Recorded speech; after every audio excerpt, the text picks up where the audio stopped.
Materi ini akan menjadi penting dan jarang kita kaji mengenai kegiatan harian Nabi Muhammad sallallahu alaihi wasallam.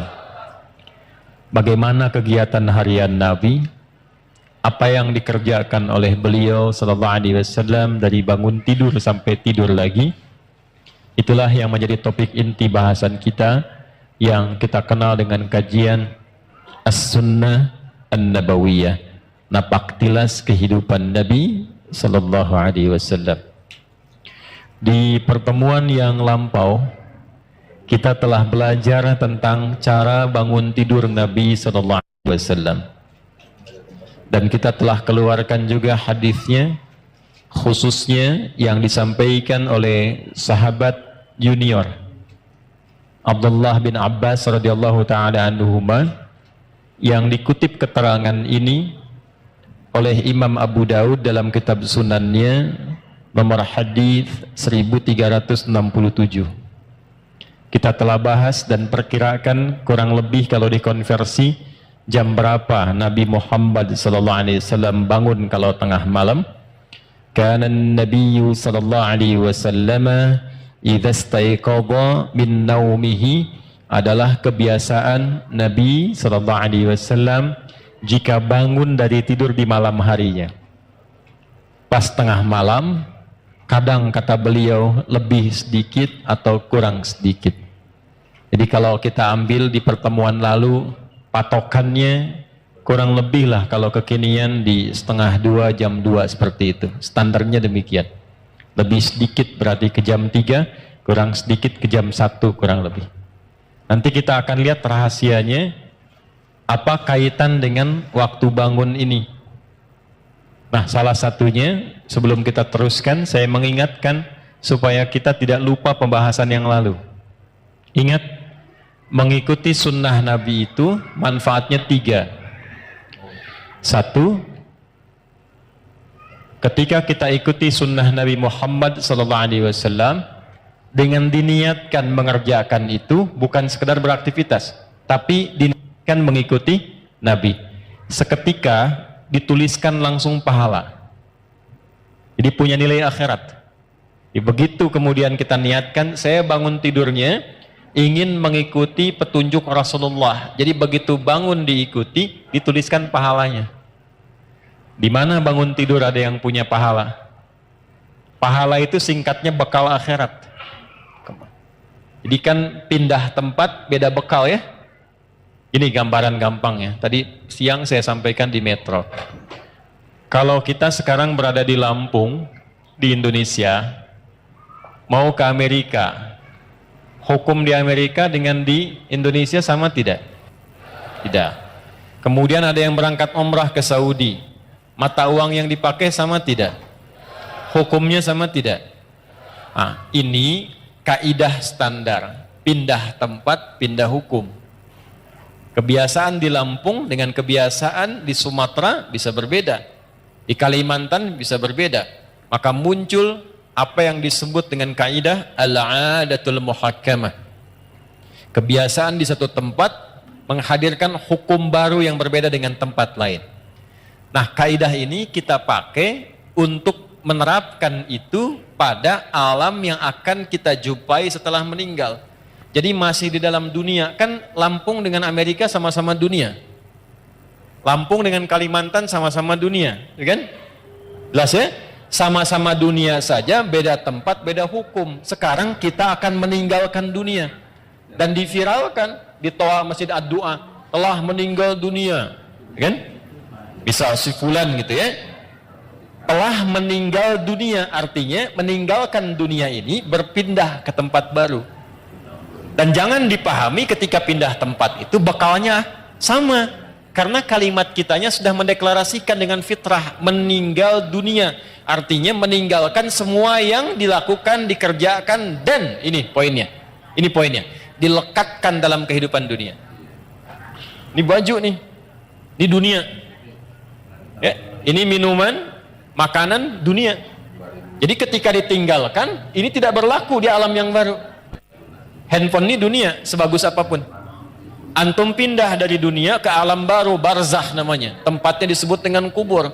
Pertanyaan saya, handphone sebagus-bagusnya itu ikut gak ke alam kuburnya? Gak beda hukum. Sayang kalau kangen nanti miskol aja ya kalau papa meninggal. Gak bisa. Mau miskolanya khairayyarah, mau syarrayyarah tidak akan bisa masuk. Ya. Mayyamal miskola dzarratin khairayyarah. Ya. Ataupun syarrayyarah. Minuman juga begitu. Apa yang berlaku di dunia tidak berlaku di alam kubur, apalagi di akhirat. Alhamdulillah. Maka balik bertanya, apa bekal saat kita nanti berpulang kepada Allah saat meninggalkan dunia ini? Maka diberi rumus. Ya, diberi rumus. Apa rumusnya? Pekerjaan kita yang dikerjakan di dunia itu disebut amal namanya. Semua amal itu saat dikerjakan akan punya nilai akhirat, dipandang baik oleh Allah. Bila perbuatan itu dipandang baik oleh Allah, maka seketika dia punya nilai akhirat. Sesuatu yang dipandang baik oleh Allah singkatnya disebut salih. Maka pekerjaan kita, amal kita, jika saat dilakukan bersamaan dengan itu punya nilai akhiratnya, pastikan semua amal itu punya sifat salih. Amal bertemu salih disebut dengan amal salih. Nah, amal salih itu maksudnya saat dikerjakan dunianya dapat perbuatan itu, hasilnya ada, akhiratnya pun dituliskan. Itu yang dimaksudkan. Kalau orang cuma melakukan amal tanpa saleh, rugi dia. Allah kasih 24 jam nih dalam sehari. Kerjakan dunia terus, tapi tidak ada investasi akhiratnya. Itu disebut oleh Al-Quran sebagai manusia rugi. Bahkan turun satu surah 103. Ya, manusia yang beraktivitas namanya disebut insan. Manusia yang berdasarkan kecenderungan nafsunya disebut dengan bashar. Manusia dengan karakter lembutnya disebut dengan ins. Manusia dengan sifat sosialnya disebut nas. Manusia berdasarkan keturunannya disebut dengan bani Adam. Ketika Allah menyebutkan manusia, nama terkait aktivitasnya disebut kalimat insan. Wal asr.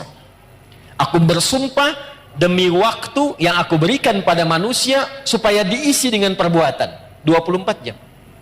Cuma sayang, innal insana lafi, sungguh manusia yang beraktivitas menata waktu itu, mengisi waktu itu, tidak semuanya mendapatkan keuntungan.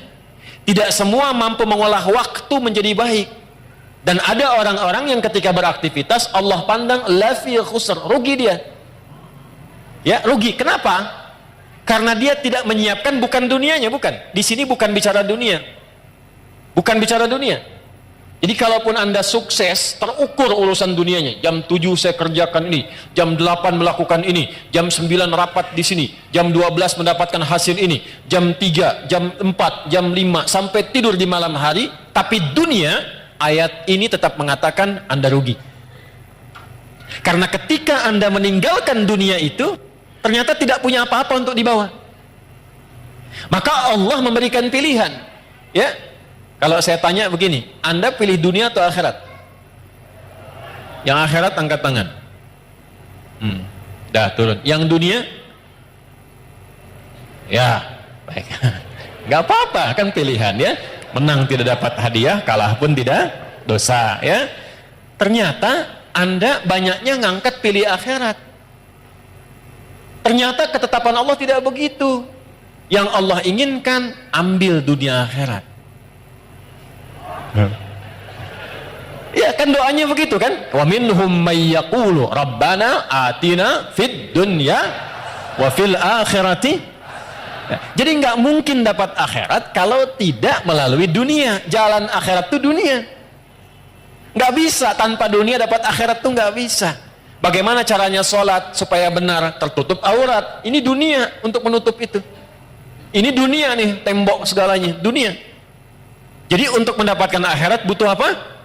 Nah, sifat pekerjaan dunia disebut amal. Sifat keberkahan akhirat disebut soleh. Kalau ingin sekaligus dunia akhirat, maka pastikan setiap amal jadi illalladzina amanu wa amilus. Kecuali orang beriman. Allah ingin memberikan sindiran halus tapi dalam. Standarnya orang beriman itu pasti sukses dunia akhirat.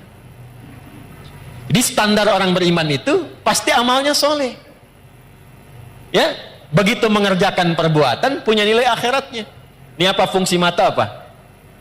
Melihat. Tapi orang beriman melihatnya bukan sekedar melihat, karena kalau cuma melihat itu dunia, semua bisa dilihat. Bagaimana caranya ketika mata ini melihatnya yang saleh? Karena itu ketika mata disebutkan, imannya ikut untuk menunjukkan standar orang beriman, matanya pasti saleh. Quran surah 24, laki-laki ayat 30, perempuan 31. Qul lil mu'minin, mata dulu sebelum iman, dulu sebelum matanya. Viralkan Muhammad SAW pada setiap insan yang mengatakan dirinya beriman, yaghuddu min absarihim, matanya hanya digunakan untuk melihat yang baik saja, yang saleh. Jadi imannya bekerja. Nanti kelihatan ngeceknya, nanti pas mau pulang kan sendal banyak tuh di luar ya. Yang saleh itu langsung, itu sendal kamu, yang lain jangan dilihat. Nah itu mata saleh. Mata salah beda ya, yang bagus yang itu tuh cepet. Ya. Itu poin, dari mata turun ke lisan dulu, langsung ke hati aja, ke lisan. Nah lisan kalau pakai iman, maka bicaranya jadi amal saleh, bukan sekedar bicara. Sekarang yang bicara banyak. Saya bingung kenapa mudah sekali mencela orang, mudah merendahkan orang. Itu bukan tipikal insan beriman. Lisan insan beriman itu standarnya imannya dulu, baru lisannya. Quran surah 49 ayat 11, ya ayyuhalladzina amanu, iman dulu sebelum lisan. La yashar qaumin qaum, standar lisan orang beriman tidak mudah mencela. La yaghtab ba'dukum ba'da, tidak bikin hoax, tidak mudah menggibah, tidak mudah membicarakan keburukan orang lain. Saya tidak begitu Ustaz, bagus, tidak seperti orang itu tuh, orang itu mah. Nah, itu lisan beriman. Itu standar teman-teman, standar. Jadi kalau ada kehilangan itu sekarang, mengaku beriman mudah menjatuhkan orang dengan lisan, mudah mencela, berarti ada masalah dalam imannya, di bawah standar itu. Ya sebentar, ya betul, tuh kan bayi juga protes tuh. Nah sekarang untuk mengembalikan itu dari ujung kepala sampai ujung kaki supaya benar jadi amal saleh, lisan ini ketika bicara baik itu bukan sekedar dapat keberkahan dunia, tuliskan pahala akhiratnya. Ya, pahala akhiratnya dapatkan. Yang paling menarik nanti, dunia dapat, akhirat dituliskan. Itu satu, pola mengikuti Nabi. Dua, saya agak cepat. Orang yang membiasakan diri beraktivitas mengikuti kegiatan Nabi, maka Allah akan merubah orang itu menjadi orang baik yang punya sifat keteladanan. Langsung jadi teladan. Dalilnya apa? Quran surah ke-33 ayat 21. Laqad kana lakum fi rasulillahi uswatun, dan sungguh jangan ragu, telah aku tetapkan pada kepribadian Rasulullah sallallahu alaihi wasallam itu suri teladan yang baik. Ada qudwah, ada uswah, itu berbeda. Qudwah, teladan, bisa diikuti, tapi yang mengikuti belum tentu jadi teladan lagi. Uswah, teladan, ketika diikuti, yang mengikuti ini otomatis jadi teladan di eranya. Contoh, Abu Bakar itu siapa masuk Islam? Tapi setelah masuk Islam, diikuti Nabi, gaya Nabi, perilaku Nabi, sepeninggal Nabi, jadi teladan. Umar siapa sebelum masuk Islam? Baca sejarahnya. Bagaimana pergaulannya, apa yang diminumnya. Setelah masuk Islam, imannya merubah beliau menjadi lebih baik, diikuti pola hidup Nabi, beliau viral namanya sampai sekarang. Alhamdulillah. Dan tidak usah jauh-jauh ke era kita sekarang. Ulama-ulama, tokoh-tokoh, ya kan? Yang baik-baik, yang mengikuti pola Nabi Sallallahu Alaihi Wasallam. Silahkan kalau nggak percaya. Dari bicaranya coba ikuti cara bicara Nabi. Dari berjalannya ikuti jalannya Nabi. Sifat lembutnya ikuti lembutnya Nabi. Jangankan kita mendapatkan kebaikannya, di saat yang sama kita menjadi teladan di bidangnya. Apapun itu. Makanya hanya Nabi Muhammad Sallallahu Alaihi Wasallam yang diberikan oleh Allah kesempatan untuk mempraktekkan semua bagian inti kehidupan manusia.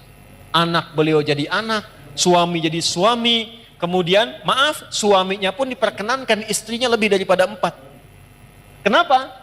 Saya pernah sampaikan termasuk di sini, karena seluruh istri Nabi itu mewakili semua karakter perempuan di muka bumi. Jadi nanti kalau antum pulang ke rumah tinggal dicek istri antum mirip siapa.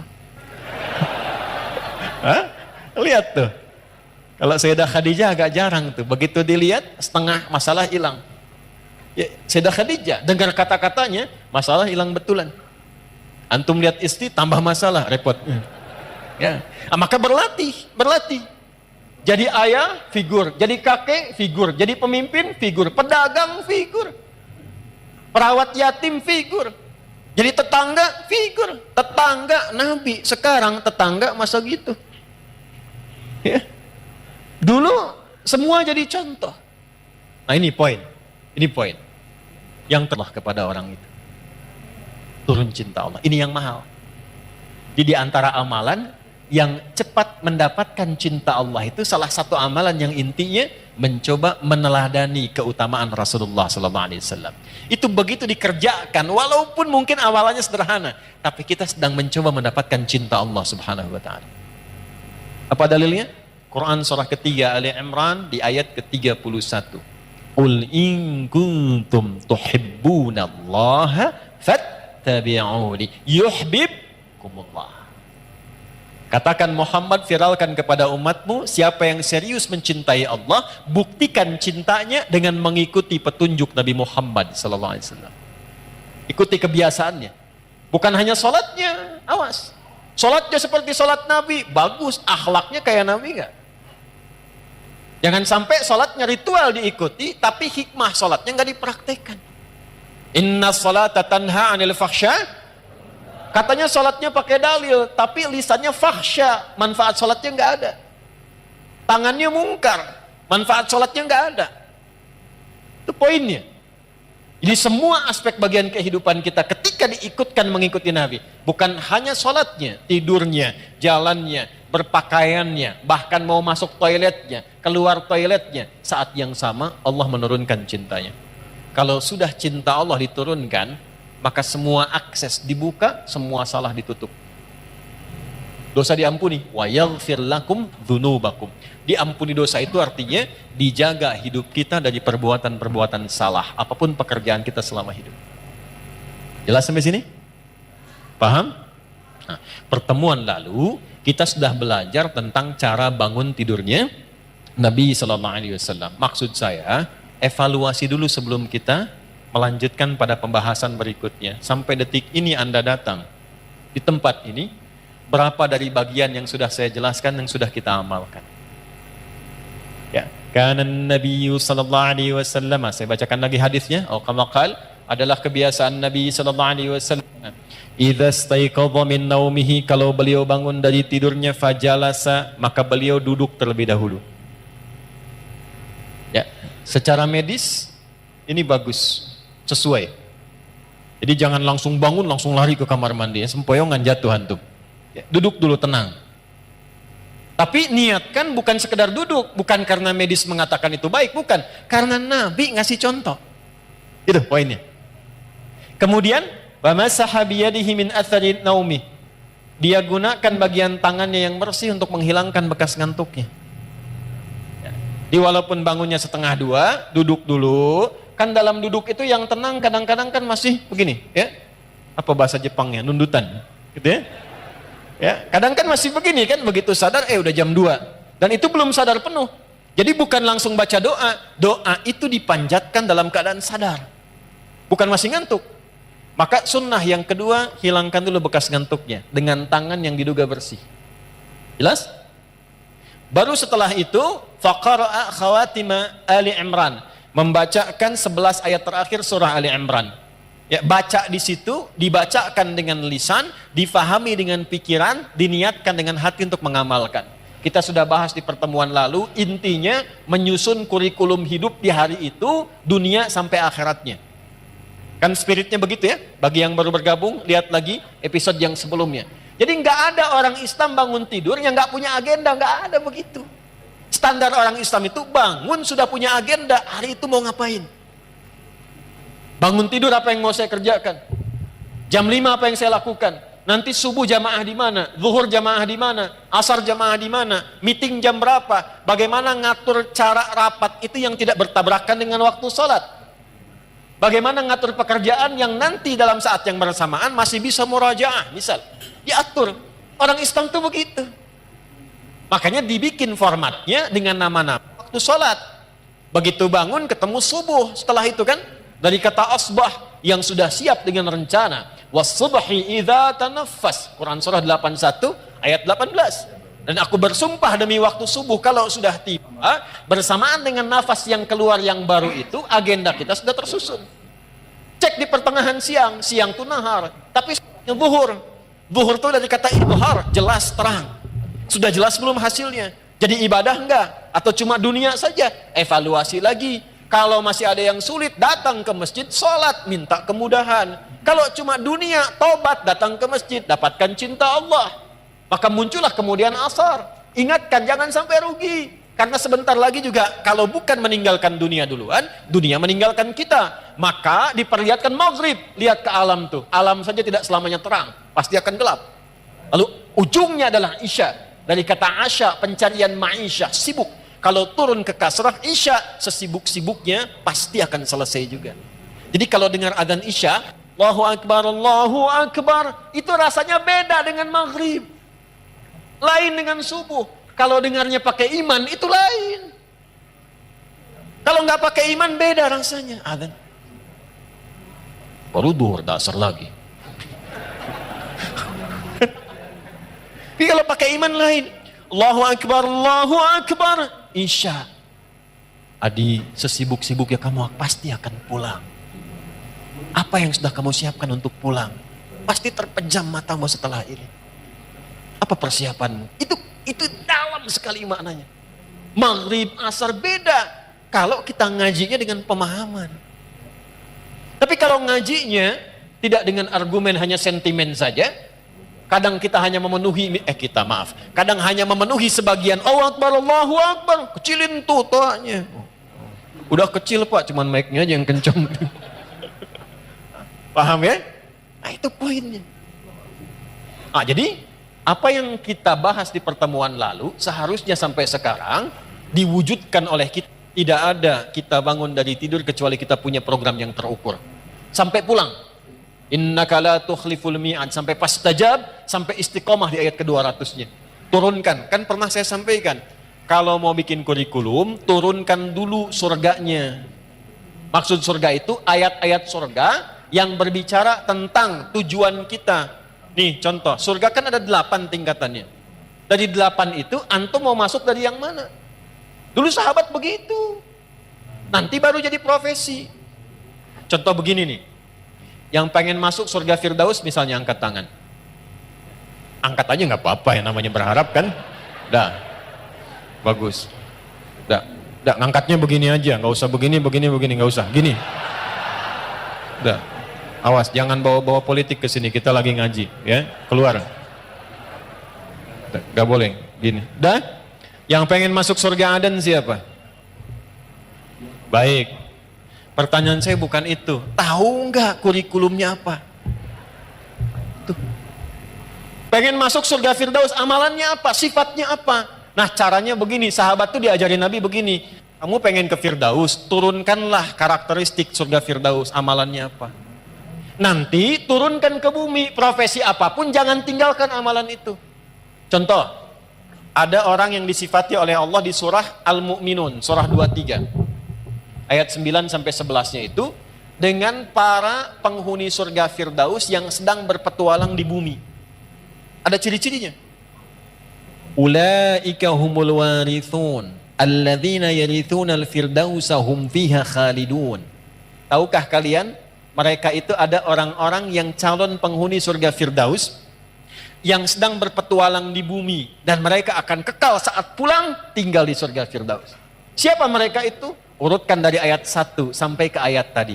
Qad aflahal mu'minun alladzina hum fi salatihim khashi'un. Urutkan walladzina hum 'anil lagwi mu'ridun walladzina hum lizzakati Nah, amal itu turunkan ke bumi dengan pekerjaan Anda sekarang, saya sekarang, kita sekarang. Laksanakan pekerjaan kita, jaga sifat-sifat penghuni surga Firdaus tadi. Gitu caranya. Nah, itu kurikulum dihadirkan, diingatkan setiap bangun dari tidur. Sunnahnya baca itu. Itu maksudnya. Jadi bukan sekedar dibaca. Karena agama ini bukan cuma bacaan, tapi pemahaman dan amalan. Al-iman wal amal, al-qiraah wat tilawah. Qiraah itu baca, tilawah itu paham. Orang yang baca, qori. Ya, makanya ketika qori baca, cuman baca. Untuk memahamkan, di samping ada yang terjemahan. Ya? Yang terjemahan itu namanya siapa?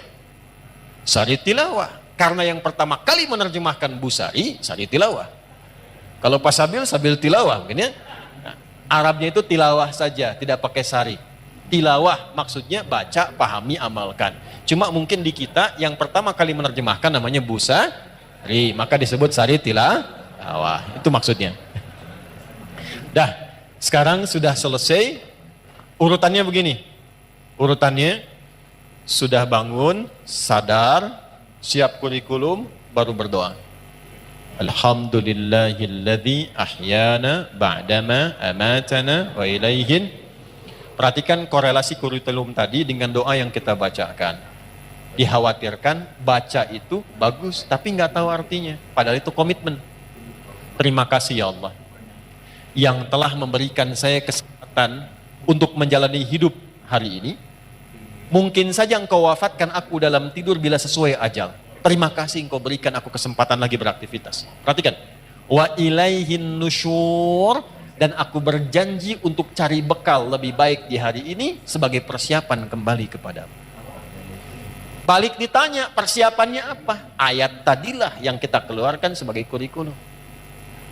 Supaya minta persetujuan dari Allah agar dimudahkan, dilancarkan, kalau kerja karirnya naik, kalau mengawali dibimbing supaya tidak berbuat maksiat, tak perlu nyogok, menyingkirkan, menyungkurkan orang lain, tak perlu berbuat dan merendahkan orang lain. Kemudian kalau punya masalah diselesaikan, kalau diganggu ditolong oleh Allah. Maka sejak bangun itu dicontohkan oleh Nabi. Kalau sudah punya rencana, sudah berdoa, kerjakan amalan ini. Apakah amalan itu? Kita teruskan hadisnya. Halo? Thumma dhahaba ila syinnin mu'allaqah. Kemudian Nabi memberikan contoh, pergi ke tempat tertutup, fatawadda, lalu berwudu. Wudu sudah pernah saya contohkan di fikih salat dulu ya. Tidak perlu diulang lagi di sini, sehingga nanti teman-teman yang baru bergabung lihat episode sebelumnya. Ada tambahan, yang suami istri sudah bergaul, kemudian mandi terlebih dahulu. Dan saya sudah bikin video khusus tentang mandi janabah. Ya, bahkan saya praktekkan masih pakai baju tuh bersih dengan air itu ya. Silahkan dicek, itu sudah saya tunjukkan. Sekarang amalan apa setelah wudhu itu yang saat kita mengamalkannya dibawalah kurikulum tadi, dimintakan kepada Allah kemudahan dan segalanya. Yang hebat saat itu dikerjakan, langsung Allah jamin 4 hal yang tidak diberikan kepada orang bahkan muslim, bahkan orang beriman, mengerjakan sholat 5 kali dalam sehari, menunaikan zakat, mengerjakan umrah, melakukan haji, rajin puasa, tapi tidak mengerjakan amalan ini, tidak mendapatkan 4 keutamaan ini. 4 keutamaan itulah didapatkan di Quran dulu, dalilnya pakai Quran dulu. Quran surah ke-17 Al-Isra di ayat 79 sampai dengan ayat 80-nya. Saya bacakan cepat. Wa minal laili fatahajjad bih nafilatan laka. 1. Asa an yab'athaka rabbuka maqaman mahmuda. 2. Wa qur rabbi adkhilni mudkhala sidq. 3. Wa akhrijni mukhraja sidq. 4. Waj'alni min ladunka sultanan nasira. Lihat kaitannya dengan kurikulum tadi. Saya agak cepat nguraikannya begini ya. Sebentar. Waktu kita terbatas, tolong fokus dengan baik ya. Belakang kelihatan ini? Ah ya, kelihatan. Belum saya tulis udah kelihatan. Imannya kuat banget belakang tuh. Nah, ini saya urutkan ya, diagramnya begini, bangun, bangun tidur, Siapa yang bilang tadi itu? Mau tidur, tidur lagi. Mau tidur doa. Kan sudah Nabi ini. Bangun tidur. Ya. Duduk. Hilangkan bekas ngantuk.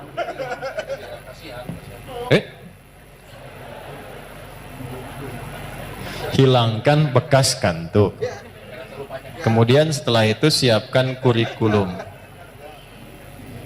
Ini dibaca tuh begini. Ada di ilmu psikologi, kalau kita ingin menguatkan diri itu, katakan dengan lisan kita. Katakan, supaya makin kuat. Itu ilmunya dipakai diantaranya oleh Korea untuk menyusul Jepang. Di Korea itu anak-anak kecil dulu yang dari TK-TK itu, kalau mau masuk sekolah atau bikin sesuatu, dia katakan harus lebih dari Jepang, harus lebih dari Jepang. Jadi Jepang misalnya bikin Honda, dia bikin Hyundai. Ya Hyundai saya tahu bahasanya dibacanya Hyundai. Ya, apa saja Jepang masuk Piala Dunia, Korea mesti masuk. Ya, apa saja dibuat. Nah itu dikatakan Jepang lebih dulu. Masih ingat gak waktu dulu 97 tuh ada acara namanya Benteng Takeshi, ya kan? Begitu mau nembak katakan kamu bisa, kamu bisa, kamu bisa, nah kan? Ya kan? Semusim dengan Dragon Ball itu kan?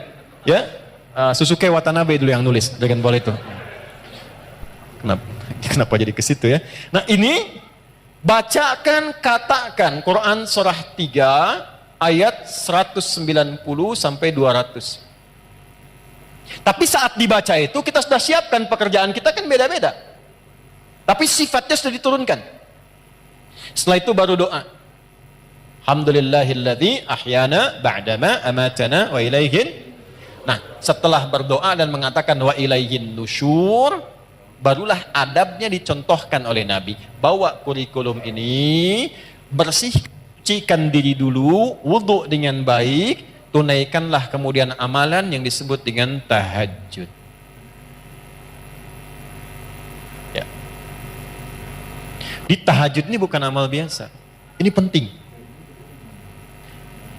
Ini rahasia di antara kita ya.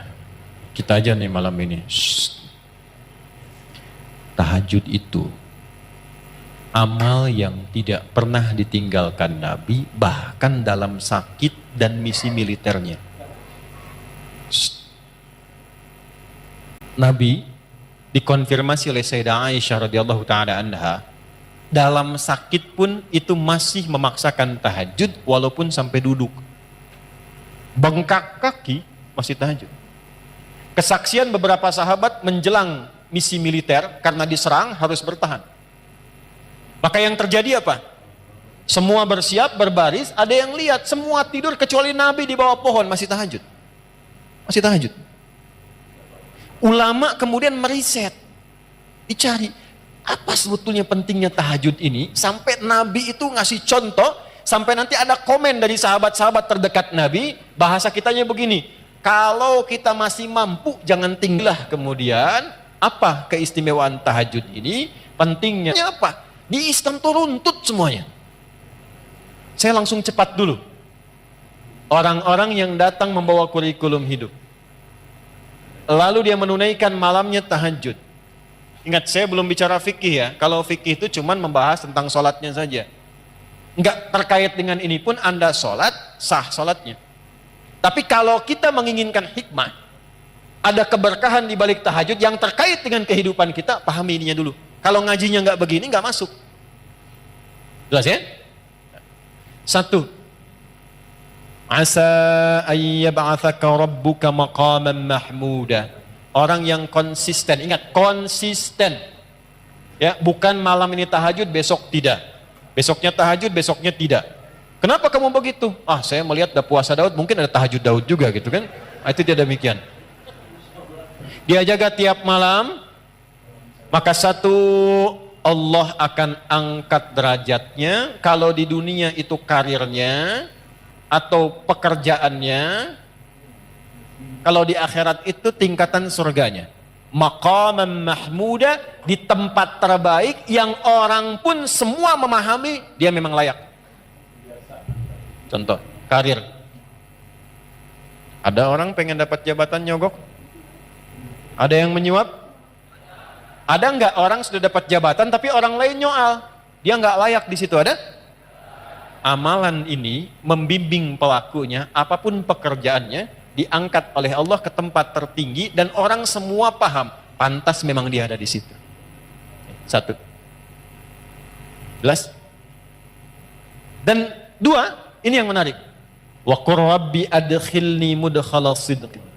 Perintah dari Allah, katakan, Rabbi adkhilni mudkhala sidqin. Ya Allah, bimbing hamba mengawali aktivitas ini dalam bimbinganmu dengan cara yang terbaik. Orang yang rajin tahajud, pekerjaannya dibimbing Allah.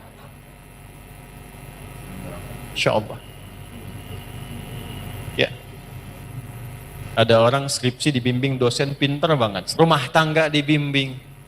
Seakan-akan gak punya masalah. Begitu ada masalah, di tiap masalah. Bukan gak punya masalah. Kadang-kadang masalahnya banyak, sama. Antum jangan kira seorang kiai, ustadz kayak saya gak punya masalah. Banyak masalah. Apa gak banyak tuh? Ya. Kalau kita tidak mendekat kepada Allah, tidak bangun komunikasi, tidak tersambung, gak mudah. Gak mudah. Jadi kiai itu gak mudah. Gak bisa pensiun. Ya.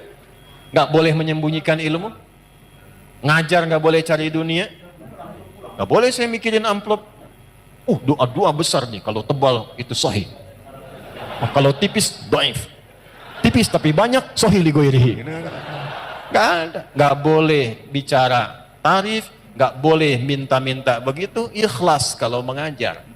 Jangan menyembunyikan. Yang paling repot tuh begini, kalau disampaikan ente ngamalkan. Jadi kalau saya misalnya sekarang pandai nasihati, tidak mengamalkan, itu dicela oleh Allah. Afala ta'qilun? Otak kamu di mana, kata Allah. Dan gak bisa pensiun. Itu kalau gak bangun komunikasi, tersambung dengan Allah dengan cara yang baik, tidak mudah. Yang keempat, waj'alli min ladunka sultanan nasira. Dilindungi oleh Allah. Allah langsung yang lindungi. Bisnis, jangan dikira teman-teman itu berjalan begitu saja. Ada persaingan.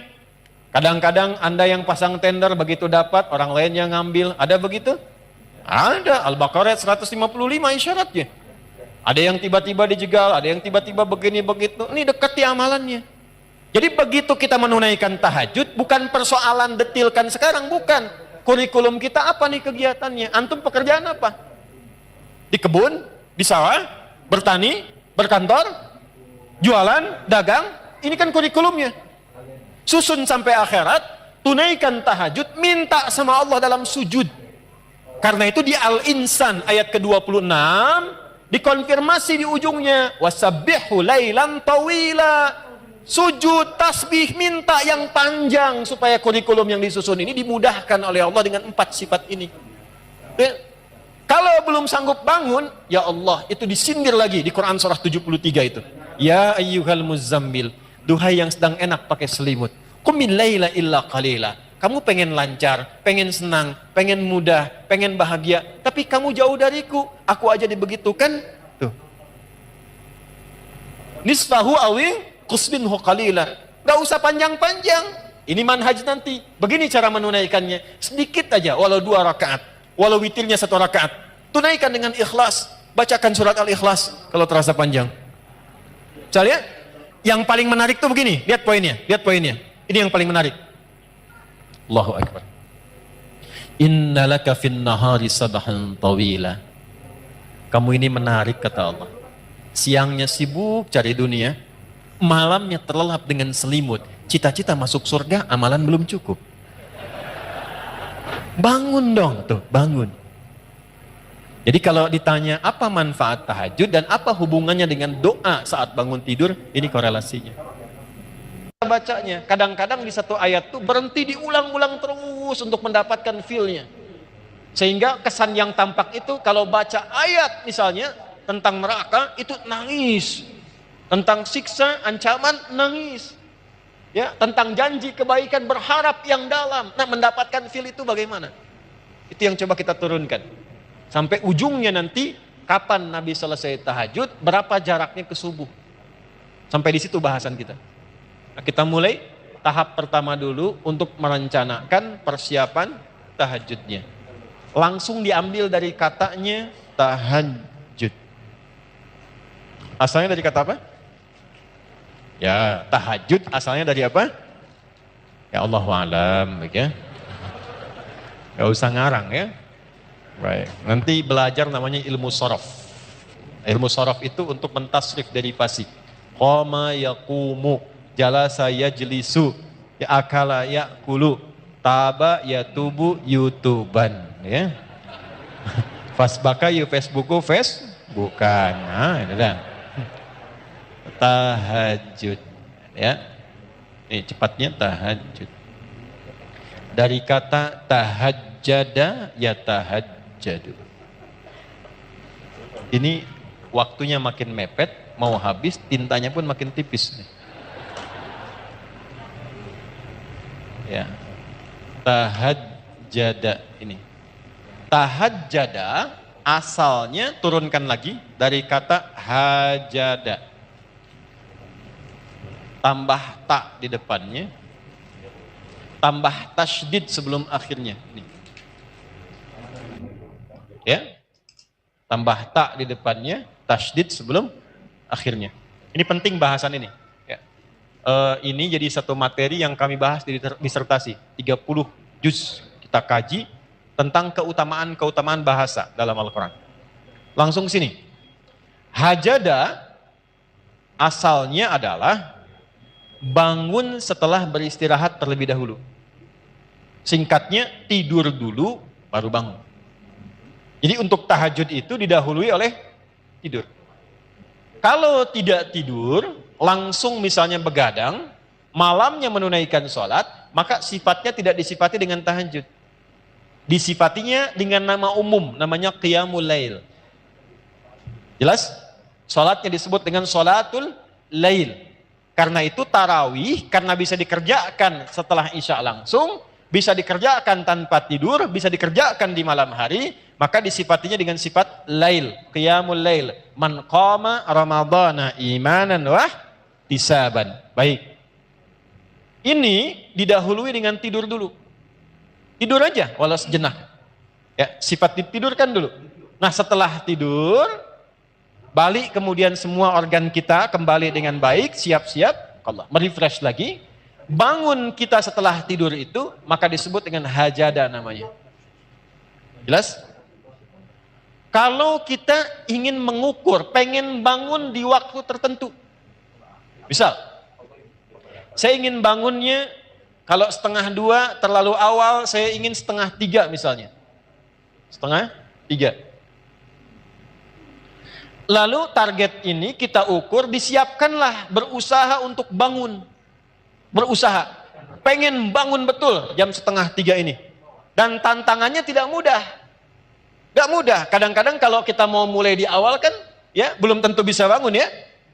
Maka sesuatu yang tidak mudah butuh 2 kali lipat motivasinya, double namanya, dan tidak mudah itu syiddah namanya, doublenya tasydid. Maka ditambah ta di depan untuk menunjukkan kesungguhan, ditambah tasydid sebelum akhir untuk menunjukkan perkara ini tidak mudah. Hajada, tambahkan ta, tambahkan tasydid sebelum akhir untuk menunjukkan bahwa bangun di malam hari itu tidak mudah dilakukan, butuh motivasi 2 kali lipat. Karena itu bersungguh-sungguhlah rencanakan untuk bangun, taknya itu. Jelas? Maka bangun 2:30, pasang alarm dari 1:30. Alarm kita susun menjadi 3 kebagian, 3 kali bunyi. Jam 1:30, jam 1:45, kemudian jam 2:15. Alarm pertama untuk mematikan alarm kedua. Ya kan? Betul kan? Ya, saya konfirmasi aja. Ya kan? Alarm kedua bersiap-siap untuk alarm ketiga. 1/3 sadar, belum 1/2 sadar. Makanya jaraknya saya agak panjangin dikit. Ya kan? Nah, begitu ini sudah mulai ke alarm ketiga, warning, 15 menit lagi kalau saya nggak bangun terlambat. Ya, itulah tak. Serius, sungguh-sungguh. Mematikan alarm kedua, itulah tasydid. Memang nggak mudah. Ya, karena keistimewaannya banyak. 4. Kalau hadiahnya cuma power bank nggak akan begini. Cuman karena banyak keistimewaannya ditantang, nggak semua orang bisa bangun. Ya, kalau tidak semua orang itu bisa mengerjakannya, artinya pahalanya tidak biasa. Ya, sholli bil laili wan nasu niyam. Bangun malam sedangkan banyak orang masih tidur, kata Nabi, komennya begitu. Komen Nabi itu, makanya nggak mudah. Kalau semua orang mengerjakan bisa. Kenapa tarawih itu ringan? Karena banyak orang mengerjakan. Kenapa Ramadan ringan? Karena semua orang puasa yang beriman. Tapi ketika mengerjakan tahajud, apakah semua orang bangun malamnya? Belum tentu. Di rumah 5 orang, yang 4 mungkin tidur. Anda sendiri yang bangun, motivasi belum tentu ada. Ya, tahajud call-nya yang bunyi, tahajudnya enggak. Misal ya. Kenapa? Karena tidak mudah. Jelas? Maka bagian pertama, kalau memang ingin menunaikan tahajud untuk menyambungkan agenda kita, berusaha dengan sungguh. Siapkan dulu. Doa, minta. Sebelum tidur. Sekarang alhamdulillah handphonenya bagus-bagus. Saya 97 berarti 27 tahun yang lalu ya. 27 tahun yang lalu itu kan belum ada handphone-handphone begini. Saya mau bangun malam itu Pak, nanya sama guru saya, Ustadz, saya nggak punya alarm kayak teman-teman yang lain di pesantren. Gimana supaya saya bisa bangun malam? Guru saya mengatakan dengan kalimat yang lembut dari hatinya, nah, minta sama Allah. Minta sama Allah. Dan betapa baik Allah sama saya. Minta jam 2, setengah 2 udah dibangunin. Nah, betul, dari situ saya tanamkan pada hati saya minta. Dia boleh punya alarm, saya punya Allah. Nah, kalau sudah ada kalimat itu enak Pak, punya Allah. Gak akan iri dengan rezeki orang lain karena kita punya Allah. Alhamdulillah dia dapat rezeki, Allah tambah kekayaannya. Semoga itu jadi amanah. Saya punya Allah yang telah mencukupkan kebutuhan saya. Alhamdulillah dia naik pangkat. Alhamdulillah, semoga amanah. Saya dijaga oleh Allah untuk di posisi ini karena ini yang bisa saya lakukan. Punya Allah. Ya Allah, kok dia beli kulkas lagi ya? Pasang tuyul kayaknya dia tuh. Wow, nah, beda tuh.